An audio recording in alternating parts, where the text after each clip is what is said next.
Hello, everybody, and welcome back to another episode of the Get Stuck on Sports TV edition right here on Thumb Coast TV. I'm Brady Beedon. He's Dennis Stuckey. A third of the football season is behind us. Week 3 has come and gone, and we'll start at Memorial Stadium, where, Dennis, you saw a much-needed win for Port Huron Northern. It was just a sweet treat to see because they needed it. 35-6, they beat Utica Ford. And it's not that they won the game, it's that they won the game and scored 35 points. Yeah, and played the type of football that I thought they were capable of playing. The defense is still stellar, and they really didn't give up anything to Ford. I think Ford completed one pass in the game, and it was at the end when Northern had a lot of people different in the lineup. They couldn't run the ball. I'm not sure who can run the ball against the Huskies at this point. And then on the offensive side of things, Cam Haryu did a nice job at quarterback. He facilitated the game very well. He hit a couple of big passes. They really used Lincoln Watkins, who had over 100 yards receiving and caught just a stupidly sensational touchdown catch. He only rushed the ball once, but it was in a goal line situation, and he went through the defense. It almost looked like everybody got out of the way because they just don't want to be bothered with it, and they gave him a 2-yard touchdown run. But and other people contributed in other ways. Moreland had a catch. He had an interception. He had a nice kick return on special teams. It was just an all-around real solid game for the Huskies. And it's what they needed after the tough loss in week 2. Now, next week they go down to Cousino. Cousino's been a bit of a curiosity. Like, they played with Stony Creek, who's a pretty darn good team. Fraser, they beat 28-6. Don't know what to make of that. They shut out Grosse Pointe North. I think this is we know the Huskies are at least back on the tracks. But if the Huskies are going to be what we hope they were in the preseason, they have to go down in Warren and get this win. Yeah, they have to beat Cousino. A lot of people have been telling me Cousino's good. I believe that. But I also look at their last 2 games, and while they're impressive wins, I think they've outscored the opposition 61-7 or 61-8 in those games. I actually thought they'd win those games by more. Yeah, the Fraser one is the interesting one because they're not great. They're 1-2, and their only win was Sterling Heights. But we'll see, because that's why Northern's going down to Warren looking for a win. Port Huron's coming back from Warren, and they got a win over Mott, a big one, a 28-21 victory, where they basically drove down the field the entire fourth quarter to get the game-winning touchdown. Yeah, big win for PH again. After week 1, we were kind of like, uh-oh. But PH doing what PH does after week 1 losses. They've won 2 weeks in a row and two close games, but 2 big wins. Yeah, after beating Mott by 2, beating Fitz by 2, pardon me. They beat Mott by a score, and going down to Mott's always a tough one, and they played much better football. And what I like from a young team, I was worried about the consistency. Sometimes it's hard to follow up a big win with your first road trip to a tough spot and play well. They went down and played well. And this is a team that a lot of the guys you talk about are young. So that tells me they have room to do this. They're not a bunch of seniors where it's like, okay, this is what they are and how far can they go? No, there's a lot of room for improvement with this Red Hawk team. And going down to Mott kind of ensures that, at least for them, the Northern game is going to probably be for a MAC Blue title from the Red Hawks. Northern's going to have to go beat Cousino to make sure that's a fact. But for PH, the Crosstown Showdown now in 2 weeks is going to be big because they'll beat Fraser at home this week. Yeah, and they could actually, depending on what happens with Northern Cousino, they could go into the Crosstown Showdown all of a sudden as the team that's being chased in the blue, not a team that's looking to stay even in the blue or is chasing someone else. So that's going to be a big one. Again, home to Fraser, this Friday night. We'll have our friend Ryan Cuddy will be in town to do that game. It'll be a 7 o'clock kick right here on Thumb Coast TV Friday night, PH and Fraser. Dennis, another trip down to Warren. This time it was Marysville that went down there. They lose to Fitz essentially at the buzzer, 21-19. They are up 19-6 in this game. But I feel better about the Vikings after this one than I did before it. Well, this was the heartbreaking game of the week for me because Marysville should have won. They had a 19-6 lead, and I expect them to hold that lead late in a game. And Fitz is good, and Fitz is explosive, and Fitz got 2 late scores and win the game 21-19. So it was a great performance for all but 5 or 6 minutes of football for Marysville on Friday at a tough place against a good team. You've seen Fitz. I know you're very high on them. So to hold that team to 6 points through 3.5 quarters, that's a heck of a job by Coach Wright in that defense. And Marysville did a lot of good things, and I think Dinsdale had another good week running the ball.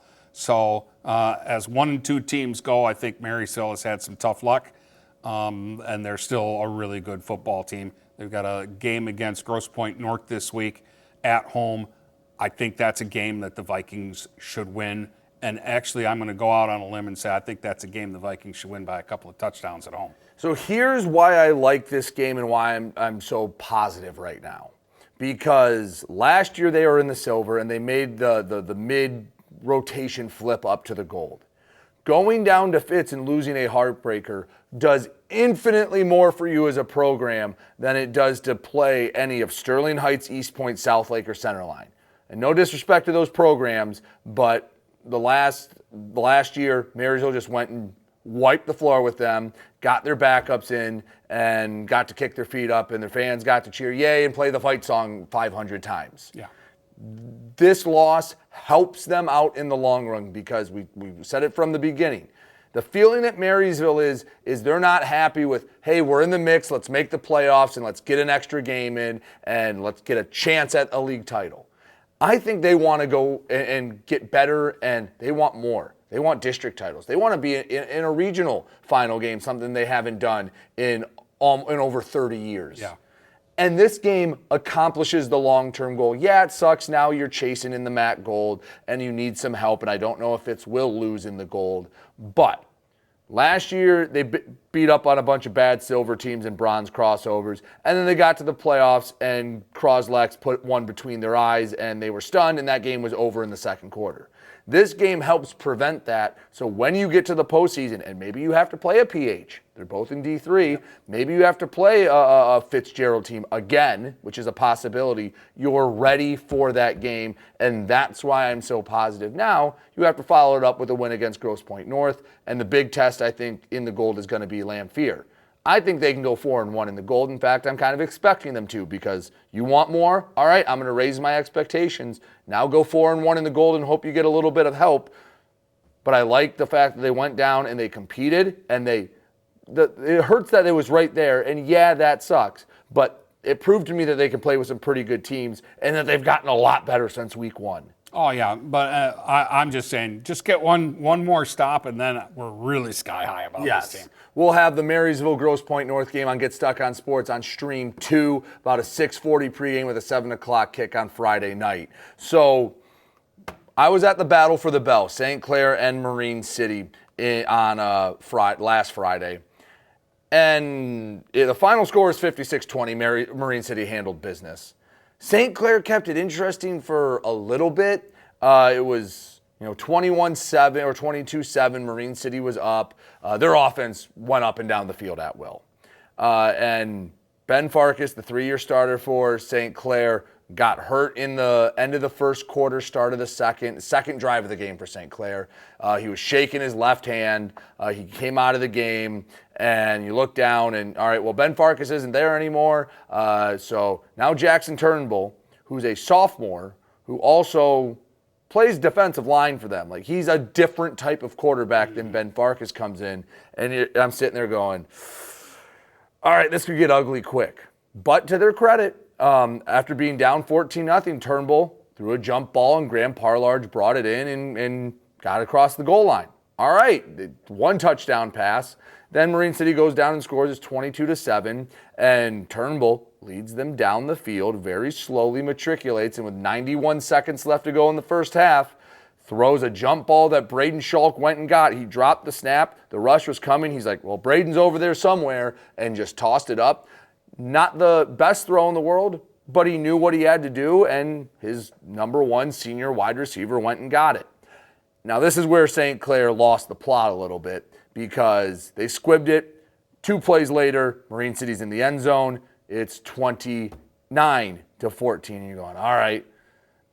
Yeah, it sucks because Marine City gets the ball to start the second half, and then they try to answer back because St. Clair has an aggressive mindset, and a sack forces a fumble, gets Marine City inside the 25, last play of the half, and found out later it was not a play they practiced. They kind of drew it up in the dirt on the sideline. Tucker Volkman, the quarterback, threw it to Lincoln Osterlin on the left side, and basically Lincoln's instructions were buy enough time for Tucker to come around, and he hook and laddered back to the quarterback who ran down the last 10 yards of the sideline for the score. It's 36-14 at the half. The game's over. Marine City gets the ball to start the third quarter. It goes right down the field, scores. Game was, that was it. 56-20, the final score. And Dennis, Marine City's really, really good. We said it on, we talked about it on our podcast that this Marine City team can think state championship to get to Ford Field. There's some good teams in D6. Don't get me wrong. You're never going to have a cakewalk to the finals, but this team's good enough to get there, and they showed why again on last Friday at East China. Yeah, and for St. Clair, again, depending on what the Farkas injury is, but even without him, I think Turnbull showed enough in this game that they don't have to worry because the schedule gets a little easier here. They're going to win games, in their league because we said it. Outside of Marine City, the league is not that strong. And I'm going to say it right now. Congratulations, Marine City, 2025 Max Silver champs, 1 game in. There is no chance they lose any games the rest of the way. Centerline's 3-0. Centerline's 3 wins are a 12-point win against Henry Ford, a 12-point win at Clawson, 8-point win against Henry Ford, 12-point win at Clawson, and they beat Sterling Heights by 50. Everyone's beaten Sterling Heights by 50. And also for St. Clair, listen, they're 1-2. They're going to be 5-2. Probably going to be 6-2. I'll give Hazel Park probably more credit than I would anyone else in the silver. After the top 2 teams, the bronze actually might be better than the silver, which doesn't happen. Like Clintondale, Hazel Park, and even Madison maybe a little bit are probably better than South Lake, East Point, and Sterling Heights. Yeah. Certainly, East Point and Sterling Heights probably should be playing in the bronze. So St. Clair's going to be fine. Whether or not Farkas is a 1-game injury or a 1-month injury, I think they'll be okay. Yeah. At least getting towards the playoffs. Now, for St. Clair, we did say you had 3 big show-me games, and you've been outscored basically 100-40.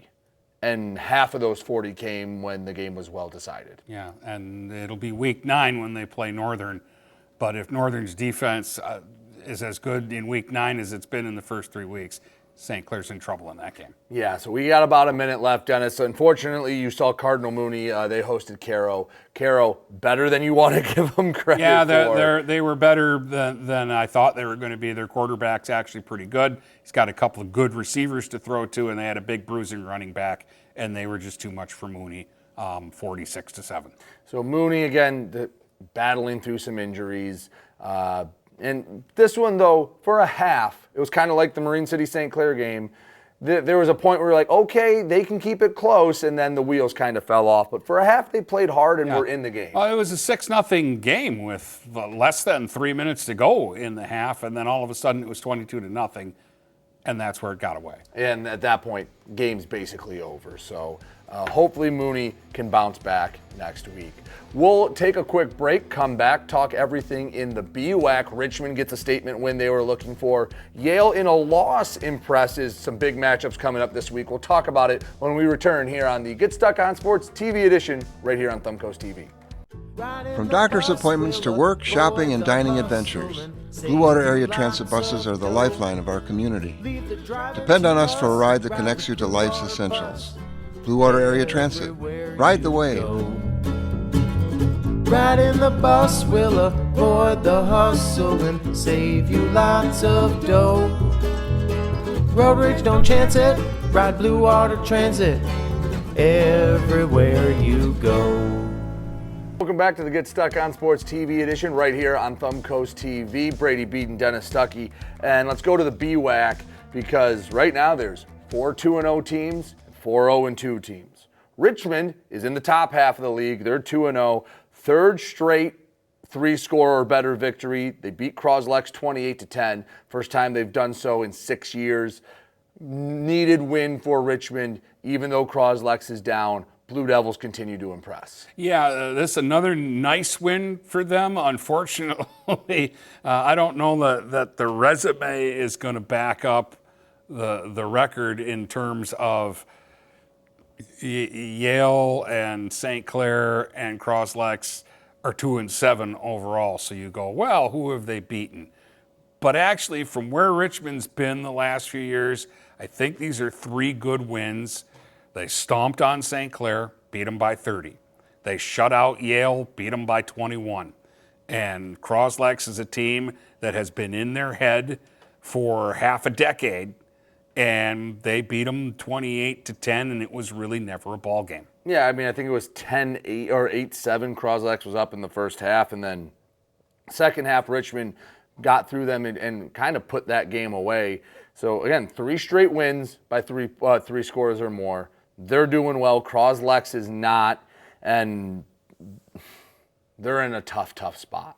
Listen, when we did our preview, we kind of outlined what could happen, and this is worst case scenario happening. They've lost 3 straight games by 3 scores or more, I believe, for the first time in 29 years. I believe 1996 was the last time this happened to the Pioneers. Yeah, and now they get North Branch and Elmont the next 2 weeks. 2 really good football teams. North Branch needs to win this game. Even though they're 2-1 and they've played really well for 3 weeks, technically they're not in the playoffs right now. They need to beat Croslex. It's a D4 opponent. They need those playoff points. And then they'll have, in terms of the league, big games with Elmont and Armada coming up. But, for Croslex, they're in a lot of trouble. They're staring, let's be honest, they're staring 0-5 in the face. And now it makes Yale, Imlay City, and Algonac, who are all improved, not slam dunk games for them anymore. No, not at all. And Ogemaw Heights at the end. Now, I'm not saying the Pioneers are on their way to an 0-9 season, but I'm saying the Pioneers are going to be scrapping for whatever they do get this year. And each loss makes it tougher to bounce back. We'll talk about next week's games in a minute, because the other interesting result, Elmont beats Yale 49-34. You know what? I'm not going to disparage Elmont at all. You scored 7 touchdowns. You did just fine. But this was a 21-21 game with like a minute to go in the first half. After Yale gets shut out at Richmond, and I was high on this Elmont defense, I don't know what to make of this. Well, I didn't see any of this game. But you know that Yale has a little bit of trickeration, and they're prone to the big play. And I think Elmont might be susceptible to the odd big play this season, because that's how, Marysville did nothing against them except for 2 long passes at the end of the game, but they did happen. So I'm wondering if maybe some of the youth on the defensive side of the ball for Armada makes mistakes, and they've been costly ones for them this year. The good news for them is they reloaded in the backfield. Blake is a very good first-year starting quarterback, and their offense is rolling and scoring points. And on that side of the ball, Elmont is doing Elmont things. And for most of the game on defense, they're doing Elmont things, but I think maybe they're having the odd breakdown. 34 points, though, that's not an insignificant amount. And for Yale, I like that for the Bulldogs. They're 1-2. And that was their biggest output of the season so far. Yeah, it was. And that's also a Schwartz Creek team that's kind of down. So is Yale taking a step forward? Did Elmont just have a really bad game? Well, and how much was Yale Park involved? Yeah, because Yale did have it at home.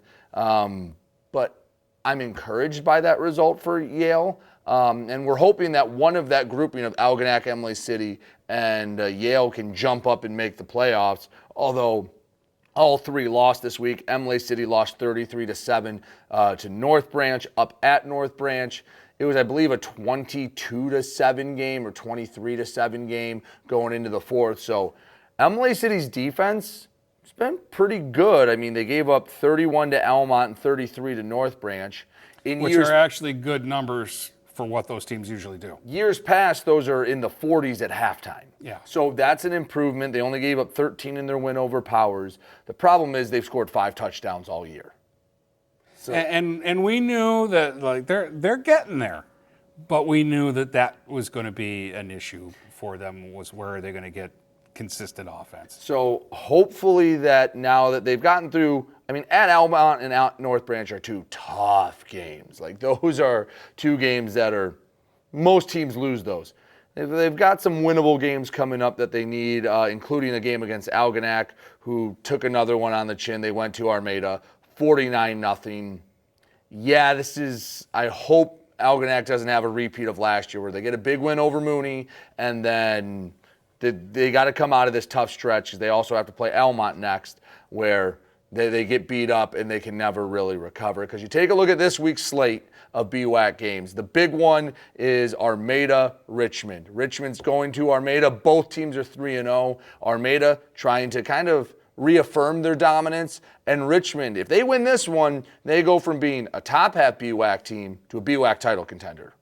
Yeah, I mean, and 2, the way things shape up when we get to the postseason, this could be another rematch in the playoffs, too, for these 2 schools. They met last year, and Richmond gave them a good game for a half, and then Almont or Armada pulled away. This is a big game. I think it's a bigger game for Richmond than it is for Armada, but don't tell Armada that because they take this game very seriously, and they do not want to lose to what they think right now is their little brother down the road. Well, Armada's won this game every year since 2020. I don't think in the history of the rivalry Armada had ever won more than 3 in a row off the top of my head. Like, this has been a very heavily dominated Richmond rivalry when you go out the last 75 years. But in the last 5, it has been all Armada. And outside of that first win for Armada, it hasn't been close. No, and the first one was a little bit of a shocker to us. Like when that score came in, we were like, oh, when does Armada beat Richmond? It was Kyle Rowley's first game at Armada. Yeah, but since then, it's been, Armada beats Richmond. Yes, and now Richmond's trying to turn the tides. In fact, because a couple of playoff wins, I think it's 7-0 since 2020 for Armada over Richmond. And most of the games non-competitive. And you're going to be doing this one, Dennis, on Stream 1 on GetStuckOnSports.com. So my question is, what kind of game are you going to see? Because I don't think you're going to see a lot of points. You know, I'm interested. I'm the one guy that hasn't got to see Richmond play yet, and everybody's telling me who has, and they're all people I trust because it's you, Joe, and Taddy. Richmond can play defense. Mm-hmm. They can, but so can Armada. Yeah. They both fly around, and the way both teams set up more so is, especially Armada, they're not trying to hit the home run. They're trying to just ram it down your throat for 4 quarters and get 10-play drives where you're going 6 yards a pop instead of hitting the home run. So you might only see like 5-6 possessions for each team in this game. Yeah, I think they'll both ground and pound a lot. But the interesting thing about Richmond is they actually can take a shot, and they've been successful at it this year. They have. I don't know if they'll be as successful against Armada, and I don't know if they will want to take those shots. The next most interesting game in the BWAC is Emily City going to Yale. We've kind of deemed this one the playoff eliminator. You lose this one, you're probably not making the playoffs. You win this one, Dennis, we can get a little more excited and say, all right, they've taken another step to a postseason berth. Yeah, the winner definitely has a path to get there. The loser will be in trouble. Yes, at Yale helps Yale a little bit as well. North Branch goes to Croslex. Preseason, this would have been the big game of the week. Now it's, well, Croslex has to win out if they want to make the playoffs. North Branch, they don't have to win this game, but if they lose this game, we're going to be a little disappointed in the Broncos. Yeah, I think they do have to win this game just because, again, the other teams that they're going to play down the stretch are smaller division schools, so there aren't as many playoff points. Although, if you beat a team like Elmont, you're going to get a lot of bonus points because Elmont wins a lot of games. But I think North Branch has to win this game, and Croslex, you're in trouble if you don't win out, and I just don't think they can win out. No, well, again, it has to start with North Branch. You can't think about winning 6 in a row before you win your first game, but North Branch is big. Croslex is not as big as years past, and what has Croslex struggled to do? Run the ball and stop the run. Yeah, that's kind of a tough situation coming in to a game against North Branch. Yeah, North Branch will definitely run. Croslex has been burned in the passing game. I don't think the Broncos are going to try to throw on them because they're not going to try to tinker with what works for them. I don't think what works for them is hand the ball off to Gorman and watch him fly. I don't think they need to worry about that. So final game, Elmont is playing Algonac. Elmont should win this one. You'd like to see Algonac take a step forward, but yeah, Elmont worries, or that should be an Elmont. Yeah, Algonac's real story will be in the second half of the season because after week 1, when they beat Mooney, they went right into a gauntlet, and the top of their league schedule is like all the toughest teams. All right, let's rattle through some thumb scores. It was the backyard brawl. Harbor Beach beats Ubley 33-6. It's Beach just being Beach. They're pretty darn good. We say it every week. Probably a top 3 team in Division 8. They have state title aspirations. USA 44, Marlette 6. A disappointing performance from the Raiders. Gallagher told us USA was going to be better this year, but come on. I didn't think they'd beat Marlette by 30, whatever it was. 38, yeah. That one was tough. And Sandusky, I'm going to hold out hope that Sandusky's a better team than I think. They lose to Millington 55-20. Millington, a defending state champion. Yeah, I mean, I don't think Sandusky's a bad team, and they'll beat the teams, the weaker teams. So their problem is that the top half of the Big Thumb White is Millington, Laker, and Cass City, and they all look pretty good this year. They could be the 4th best team in there and still be a decent playoff team. Because they also lost to Novell, who's like a top 5 team in D2. So. They have one of the toughest schedules you'll see. In 8-man football, Deckerville 41, Bad Axe nothing. No surprises there. And Brown City 61, K-Pac 22. No surprise there. Deckerville and Brown City will meet up this week. That is the biggest game in the Thumb, probably of the year. At least for up there, and probably for 8-man because Brown City's got to be a favorite in D1, and Deckerville's the defending D1 champ down in D2 this year. It might be the biggest 8-man game in the state of Michigan this year, or this week at least. I feel pretty confident saying that. Dryden got a 60-44 win over Mayville. A nice win for Dryden because, again, Dryden, Mayville, K-Pac, they're all kind of the same team, and Bad Axe we might throw in there too. Kingston took it to Memphis 64-6. Yeah, Kingston was going to win that game, and Memphis was going to struggle in that game. Memphis has had such a tough start to the season with their schedule. Akron Fairgrove 56, CPS 12. CPS is just so young. Yeah. All Saints beat New Haven Merritt 51-0. Sets up a big matchup with Peck beating Caseville 46-6. All Saints comes to Peck. Peck, if they win that game, now you start to look at Peck of how good can Peck be in D2. Yes, absolutely. This is a game that either puts Peck on the map or continues to say All Saints is pretty good. Yeah, All Saints nearly beat Deckerville in week 1. Gave Deckerville a hard time in week 1. So Peck can either say we're a state title contender or we're pretty good, we're just not that good quite yet.